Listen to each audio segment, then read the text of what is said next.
I'm Captain Joe Pozzo. We're at 20th Street and Atlantic Avenue. It's April 1st, 1990. Companies 11 and 12, Battalion 1 responded on a structural fire to Souvenir World. When they arrived, they found heavy smoke and fire conditions presenting them. Captain Thompson struck a second alarm immediately, and behind me is the aftermath of this particular structural fire. With me is Captain Bill Thompson from Company 11, and Bill, you were on the first in wagon. Tell me what you had when you first got here. Well, Joe, we had a lot of smoke showing from the whole structure, from the roof, the first and the second floors. But we didn't have any fire. We could not see any fire when we arrived. Okay, Bill, I see Souvenir World, I see Beachwear World. Do we know exactly where the fire is? Well, we know where it started. We're not sure the name of it at this time. We went in through the store of origin and found fire extending to the second floor. The entire business that we entered was also involved. Okay, Bill, I heard you on the radio talking back to command that he asked you, should we go ahead and put a hole in the roof? And you said we better get a hole in the roof so we can get on this thing.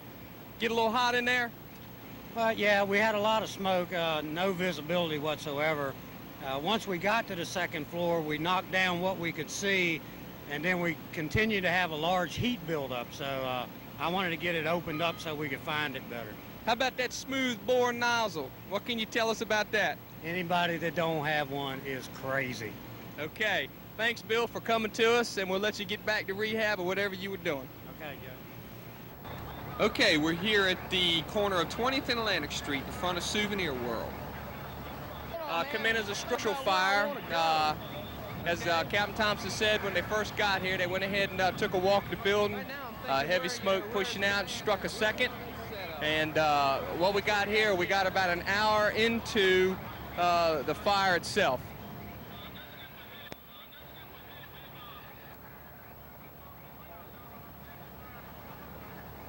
Okay, this is a shot of the exposure foreside. Reserve ladder 1 is set up on the on this side of the building here. This piece actually came in on the second from Company 16. Okay, with me now is Dennis Keene. Dennis, you were the officer on the ladder truck when you got in here. What was your objective when you got here, and tell me how you went about accomplishing it? The first thing we did was Captain and I got together, did a visual of the building, then came back to the fire store front and forced the front doors once we had the lines in place. And then we advanced the lines in. Being part of the ladder crew, we were working the overhead because the fire was up above us, trying to pull any ceilings that were above us so we could knock it down before we advanced in further so it wouldn't get behind us. And we worked our way to the rear of the store. There was a makeshift stairwell out of lumber, 2x4 and 2x6. We made our way up there to the second floor where we had pretty good volume of fire up there, and just continued knocking it down with a solid bore tip, and as they were knocking it down, we pulling the ceiling and pulling the walls to check for the fire extension. So did you have fire on all floors? Yeah, first and second floor, to the rear of the building mostly, and in the front of the building was just a lot of heat and heavy smoke. Once we got to the rear of the building, we could see the fire and knocked it down. How'd that solid bore nozzle work, Dennis? Hey, I think that's the best thing the fire department has gotten here recently. I recommend them to everybody. Okay. It knocks down some fire. All right, thanks a lot, Dennis. All right, Joe, appreciate it. Okay, we're down around the exposure 3 side of the building now. We've got wagon 12, 50-foot Telus Quartz set up. They went ahead and supplied their own 5-inch in, and they were taking care of this side of the building in case we had any fire vent or in case we had to take care of any exposure problems.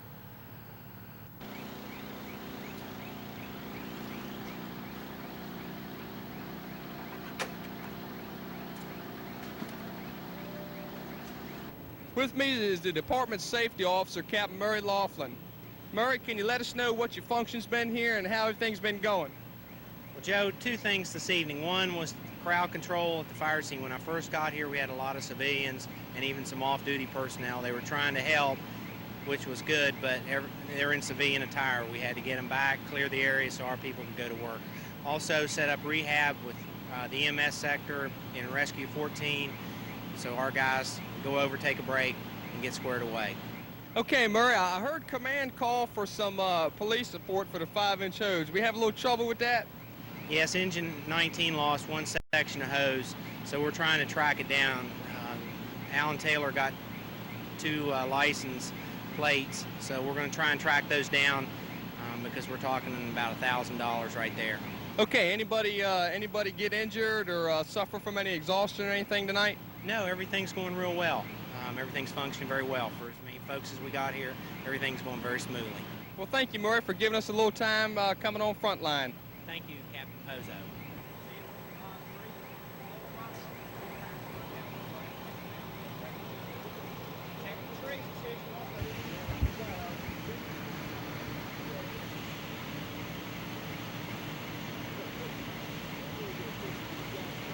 Okay, with me now is Jim Kreischer, and Jim is the operator for Ladder 11. And Jim, I guess I just want to compliment you first off on your placement of the ladder truck.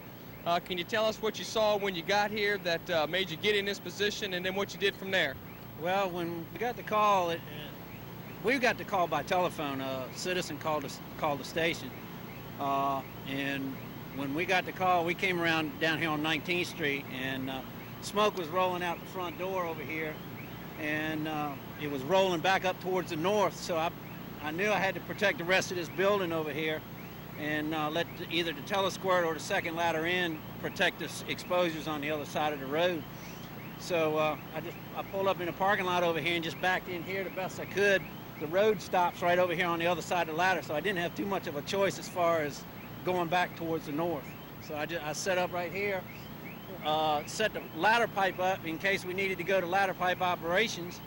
And as the guys did go to the roof, we took a high-rise pack with them, and as they started ventilating, we had automatically had the exposure line for them set up. Excellent truck company work, Jim. Thank you.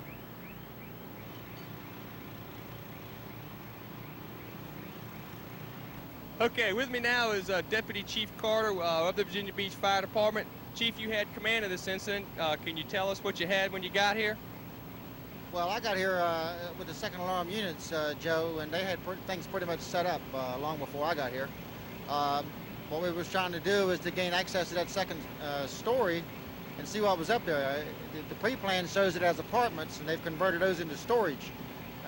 So we sent a couple of crews up there and got the smoke out, and so those guys could get in there and work. Some of the problems with this thing is the construction phase of it, and it changes over. The second story being what used to be apartments, and they converted that into storage space, which means they've taken all the windows, boarded them up, sealed them up, cut everything down. They've taken all the doors off the old apartments buildings and just left them wide open for storage. So the fire can traverse a lot easier that way, never to cut it off. And that made a big problem for those guys when they first got up there.